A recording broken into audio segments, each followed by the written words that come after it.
"We're busy celebrating your brother," my mom said when I invited them to my graduation dinner. 3 hours later, my mom posted, "Family toast for the real winner." It was him. He bought a motorcycle. I covered the $2,450 bill, went home, and shut off the business loan I'd been paying for 2 years. On their desk, I left a note. Let him handle it.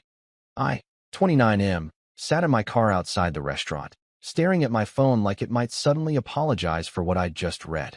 The message from Mom was still there, glowing against the dark interior. "We're busy celebrating your brother. Maybe next time. Maybe next time." As if graduating with my MBA after 3 years of night classes while running my own consulting firm was something that could just wait. As if it was just another dinner, another casual invitation she could dismiss with 3 words and a period. I'd made the reservation 2 weeks ago, told them about it 10 days ago, sent a reminder 3 days ago. The restaurant was expensive, the kind of place where they bring you a tiny appetizer you didn't order just to show off.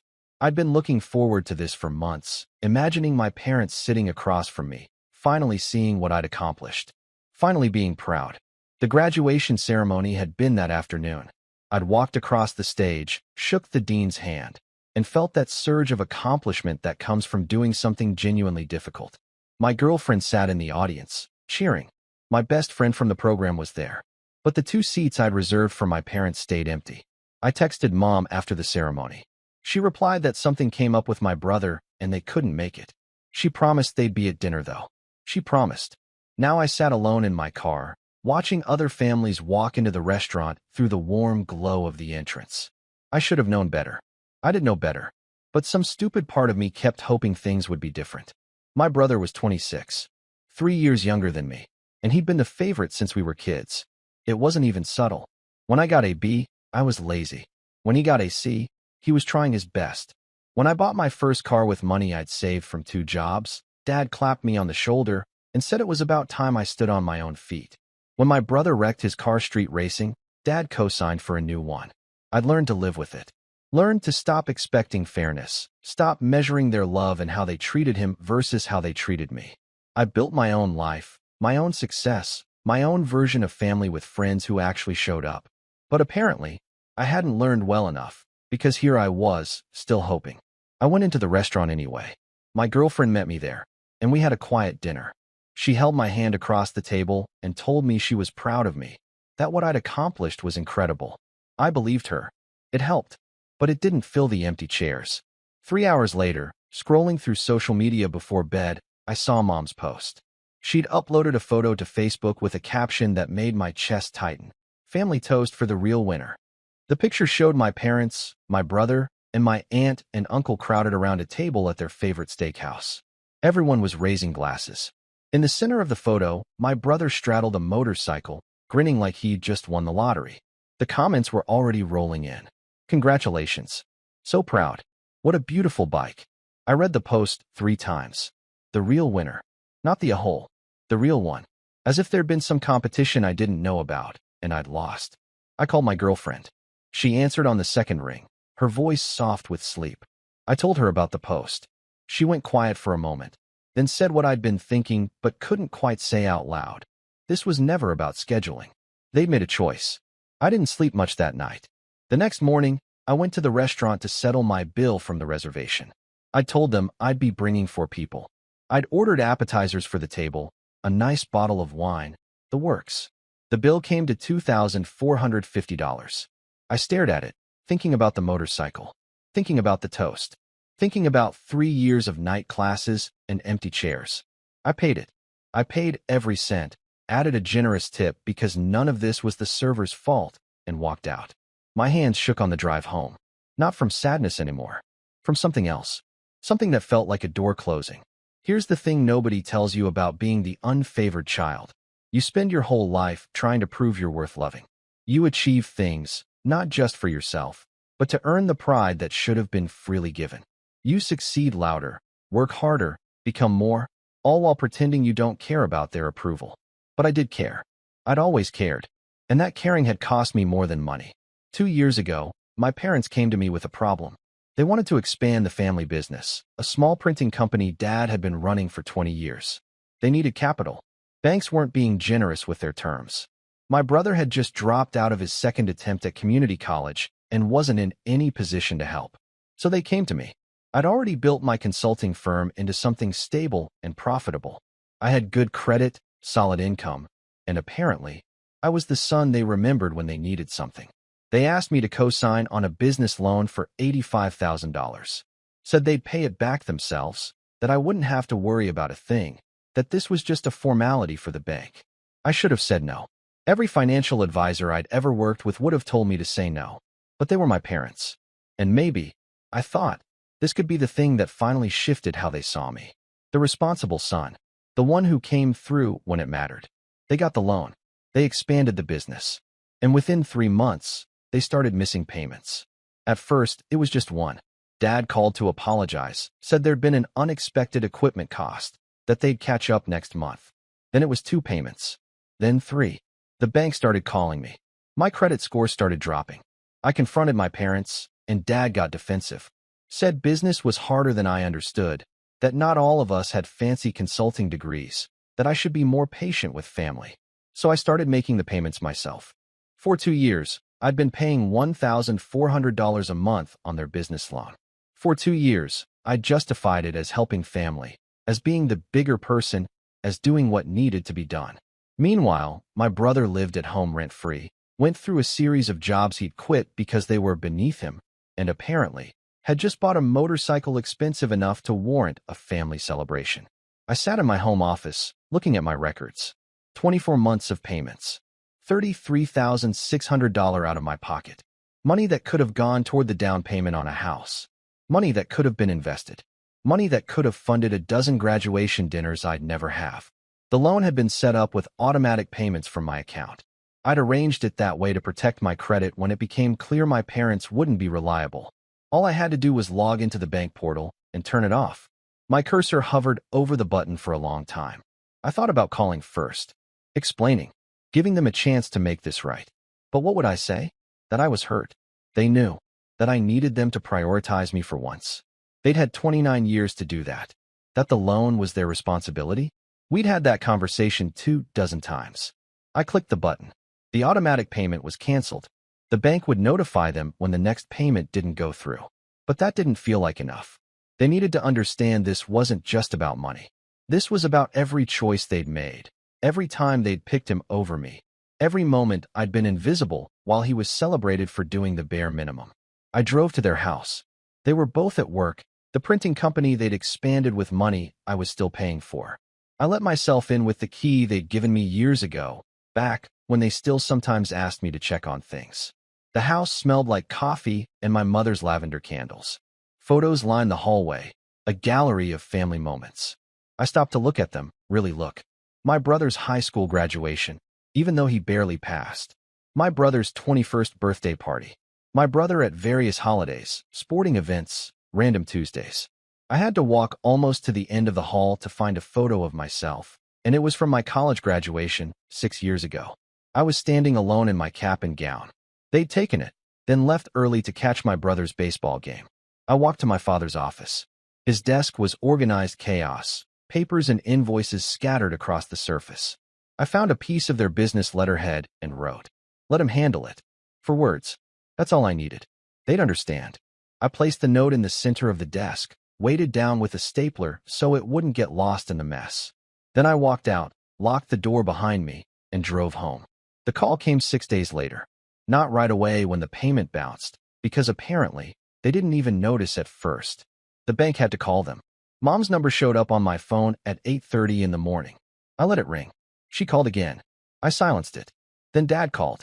Then my brother. Then Mom again. I turned my phone off and went to work.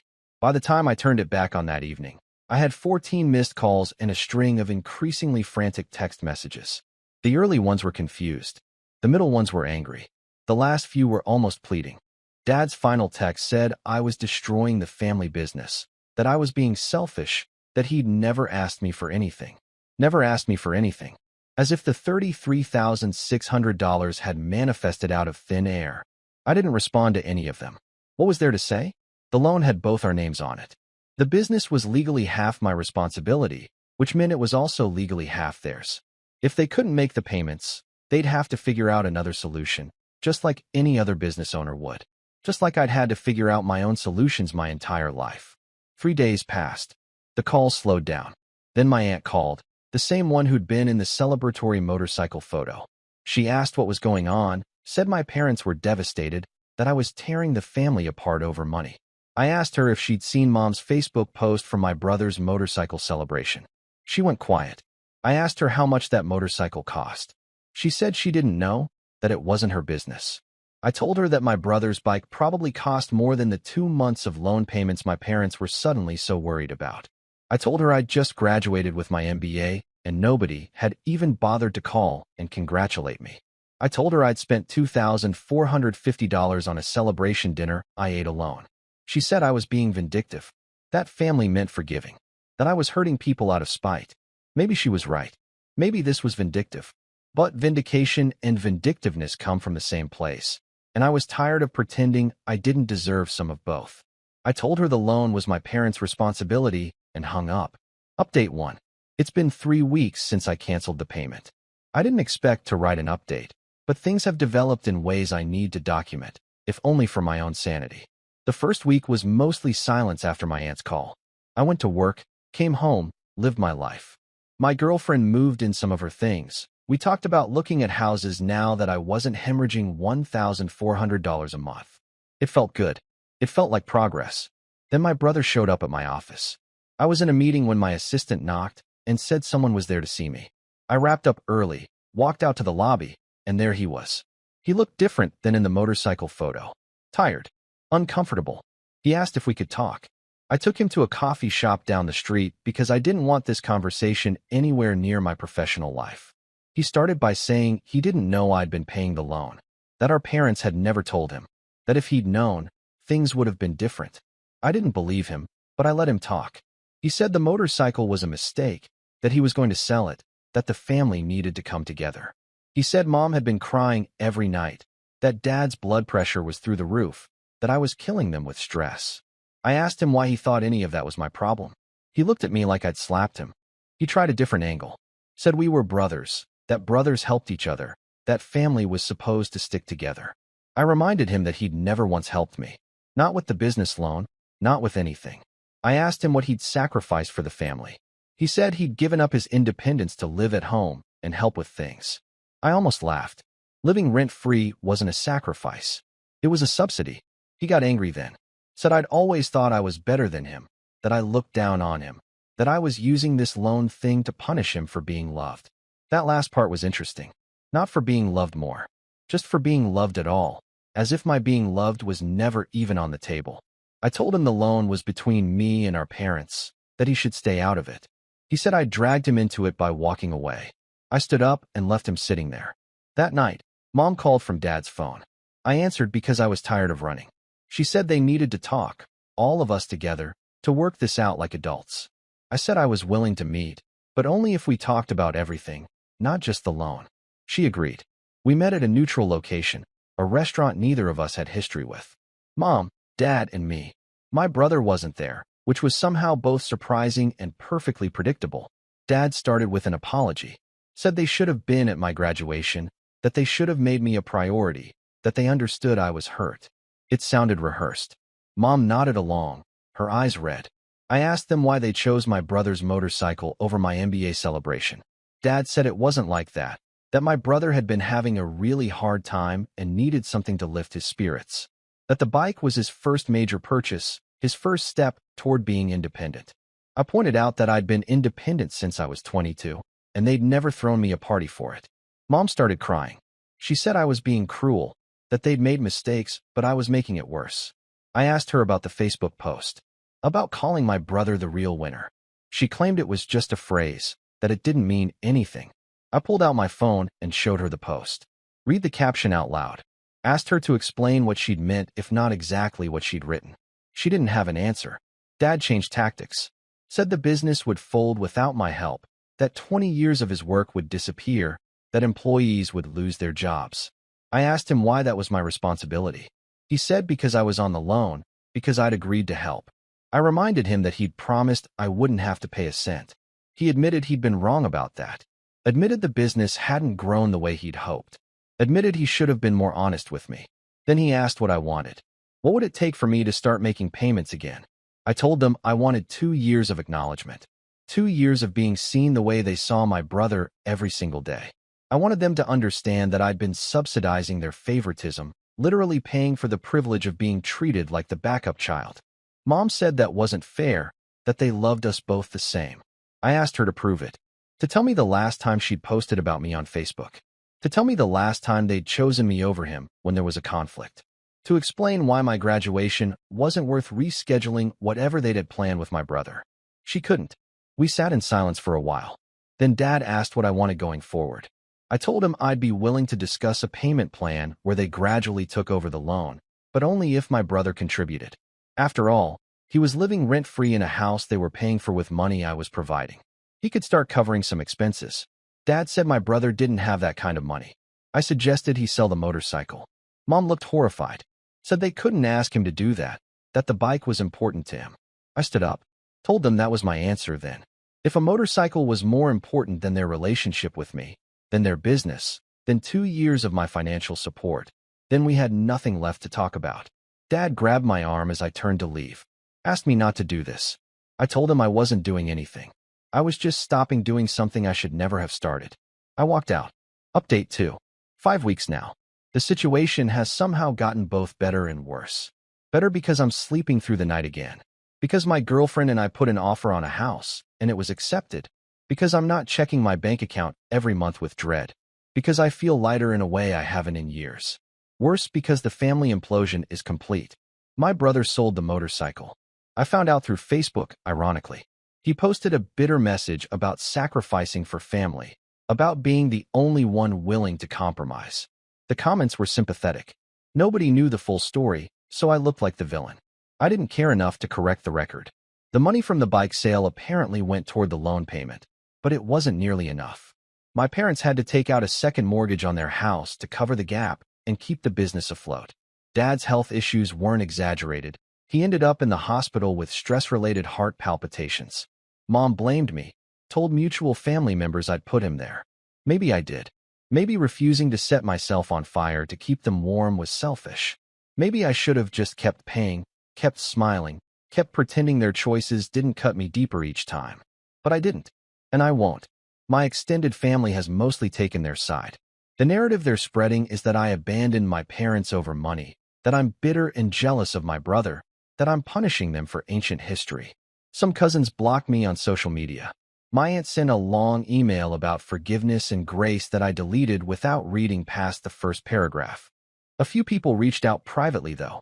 A cousin I hadn't spoken to in years told me she'd always noticed the difference in how they treated us. An old family friend said he was proud of me for setting boundaries. My girlfriend's parents, who I told the full story, said they couldn't imagine treating their children that way. It helped. Not enough to undo the damage, but enough to remind me I wasn't crazy. The business is struggling. I know because I still get copies of the loan statements since my name is on it. They're making minimum payments now, barely. My credit took a hit from the late payments before they figured things out, but it's recovering. Their business credit is probably destroyed. Part of me feels guilty about that. The part that still wants their approval, that still hopes for some fairy tale reconciliation where they suddenly understand and apologize, and we all heal.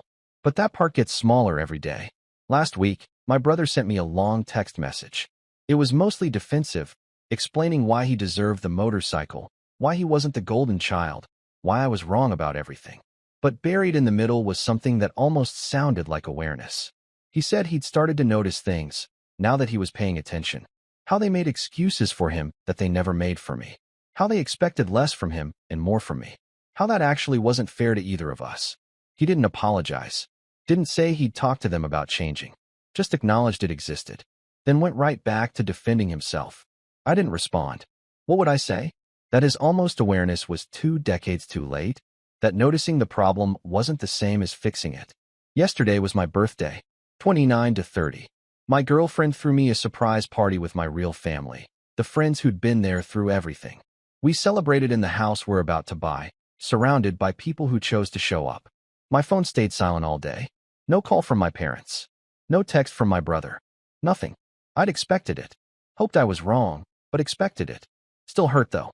Probably always will, a little bit. But here's what I'm learning. Sometimes the relationship you save by setting boundaries is the one with yourself. Sometimes choosing your own peace means other people choose their comfort over you. Sometimes being the bigger person just means being the one left standing in an empty room. I don't regret canceling the payment. I don't regret the note. I don't regret walking away from that final dinner. I regret that it was necessary. I regret that they made me choose between my financial stability and their approval. I regret that I ever thought I could earn love that should have been freely given. But I don't regret choosing myself. For the first time in my life, I'm not trying to prove I'm worth loving. I'm just living like I already am. And the people who belong in that life are showing up without being asked. The rest can keep their toasts and their motorcycles and their selective pride. I've got a graduation to celebrate, a house to move into, and a life to build with people who actually want to be in it. That's enough. That's more than enough. That's everything.